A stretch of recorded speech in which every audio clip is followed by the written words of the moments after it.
এটাই খালেদা জিয়ার জন্য কাল হয়েছে বললেন গয়েশ্বর। এবছর আওয়ামী লীগের শেষ বছর বললেন দুলু। তীব্র আন্দোলনের মুখে সরকারকে পদত্যাগ করতে হবে বললেন মির্জা ফখরুল। বিয়ের দাবিতে ছাত্রলীগ নেতার বাড়িতে অন্তঃসত্ত্বা প্রেমিকার অনশন। মৃত্যুর কাছে হার মানলেন সংবাদ উপস্থাপক ডক্টর নাতাশা। বিশ্ব ইজতেমার আখিরি মোনাজাতের সময় যেসব রাস্তা বন্ধ থাকবে, এবার দেখুন বিস্তারিত। এটাই খালেদা জিয়ার জন্য কাল হয়েছে বললেন গয়েশ্বর।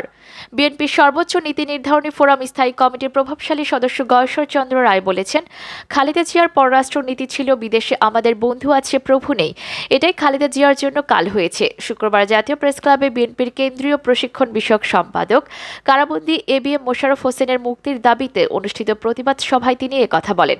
জিয়াউর রহমানের কর্মময় জীবন তুলে ধরে উপস্থিত দলের নেতাকর্মীদের উদ্দেশ্যে গয়েশ্বর চন্দ্র রায় বলেন, জিয়াউর রহমানকে কারোর সঙ্গে তুলনা করতে হয় না, কারোর সঙ্গে তুলনা করে তাকে ছোট অথবা বড় করার প্রয়োজন হয় না। জিয়াউর রহমানই একমাত্র ব্যক্তি যিনি রাষ্ট্রপতি হওয়ার পরেও গ্রামে গ্রামে কৃষক শ্রমিকদের সঙ্গে হাত মিলিয়েছেন, নারীদের দুর্দশা জানতে চেয়েছেন। জিয়াউর রহমান নিজে সৎ ছিলেন বলে তার মন্ত্রিসভায় কোনো অসততা ঠাঁই পায়নি উল্লেখ করে বিএনপির এই নেতা বলেন, এখন মেগা প্রজেক্টের আড়ালে অর্থাৎ উন্নয়নের আড়ালে দুর্নীতি হচ্ছে, উন্নয়নের নামে মানুষের পকেট লুটপাট হচ্ছে। যদি তা না হয় 10 লাখ কোটি টাকা কিভাবে বিদেশে পাচার হলো?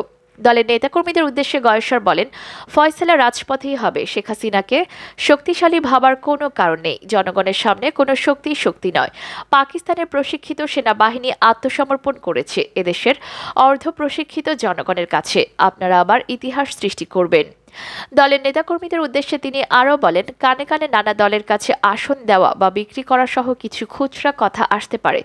কথা বিশ্বাস না করে চুপচাপ থাকবেন। আমরা যদি আমাদের আন্দোলন গণতান্ত্রিক প্রক্রিয়ায় করতে পারি তাহলে রক্তাক্ত হতে হবে না, কাউকে রক্তাক্ত করতেও হবে না। শত উস্কানিতে উপেক্ষা করে আমাদের লক্ষ্যে পৌঁছে যাব।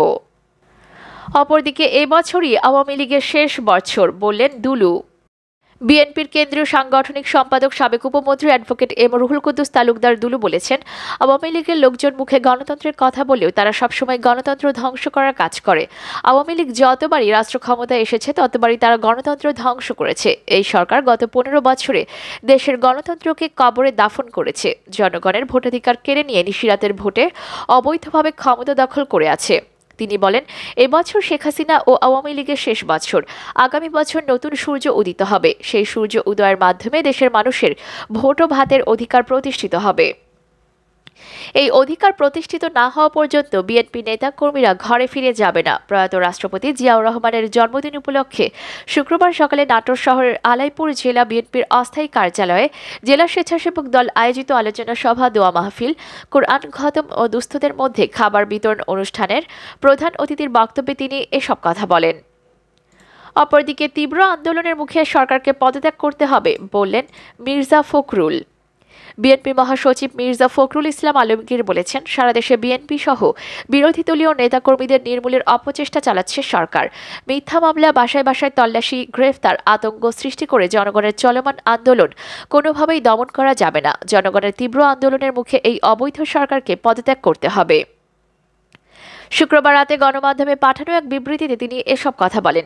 বিএনপি মহাসচিব বলেন, জনগণের ম্যান্ডেটবিহীন সব ক্ষেত্রে ব্যর্থ এই সরকার আইনশৃঙ্খলা বাহিনীকে ব্যবহার করে হামলা, মিথ্যা মামলা দায়ের, নেতাকর্মীদের বাসায় বাসায় রাতের আধারে তল্লাশি করে ভয়ভীতি দেখাচ্ছে। গণগ্রেফতার চালিয়ে তাদেরকে ক্ষমতা দীর্ঘায়িত করতে পারবে না। মামলা নির্যাতনকে উপেক্ষা করে দেশের গণতন্ত্রকামী জনগণ রাজপথের আন্দোলন আরও বেগবান করে ফ্যাসিবাদী সরকারের পতন ঘটাবে।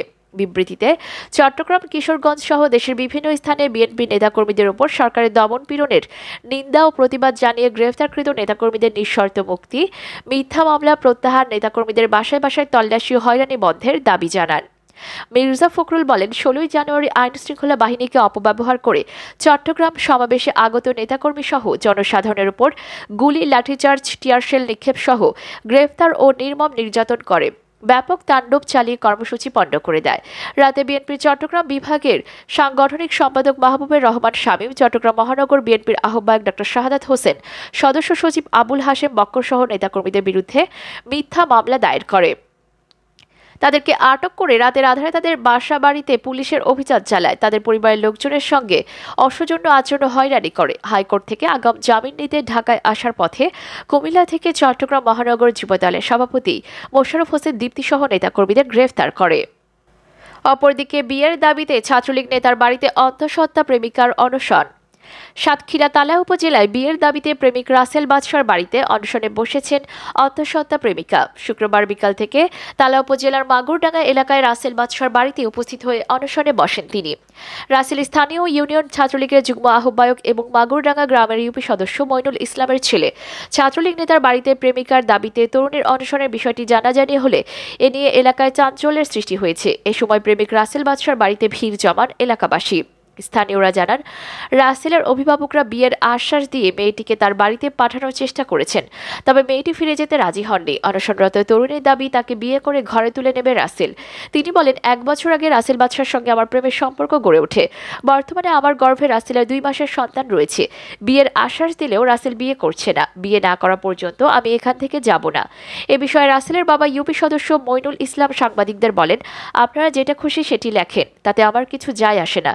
এ বিষয়ে অভিযুক্ত রাসেলের বক্তব্য পাওয়া যায়নি। তালা থানার ওসি চৌধুরী রেজাউল করিম জানান, ঘটনাস্থলে পুলিশ পাঠানো হয়েছে ও আইনগত ব্যবস্থা গ্রহণ করা হবে।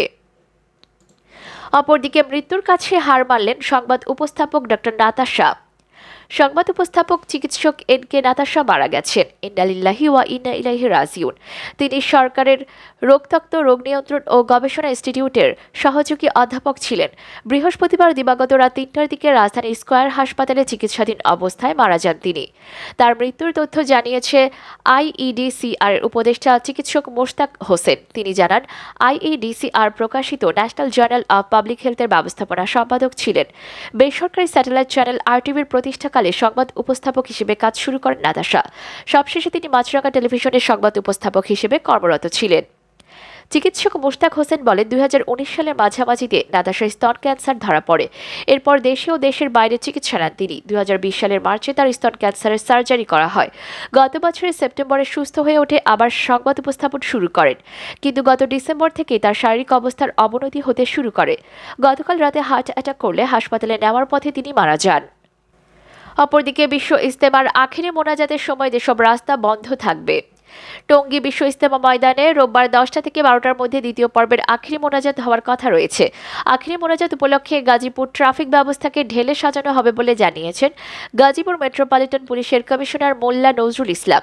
শনিবার সকালে টেসিস শিল্প সংস্থার মাঠে এক প্রেস ব্রিফিংয়ে তিনি বলেন, আখেরি মোনাজাতে দেশ বিদেশের লাখ লাখ ধর্মপ্রাণ মুসল্লি অংশ নেবেন।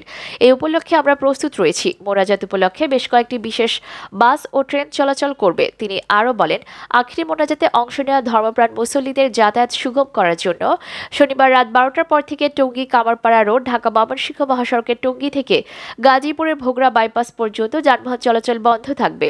এছাড়া ময়মনসিংহ গাজীপুরগামী যানবাহন গাবতলী দিয়ে কোনাবাড়ি হয়ে এবং ময়মনসিংহ থেকে ঢাকাগামী যানবাহনগুলোকে ভোগড়া বাইপাস দিয়ে 300 ফিট রাস্তা ব্যবহার করে চলাচল করতে বলা হয়েছে।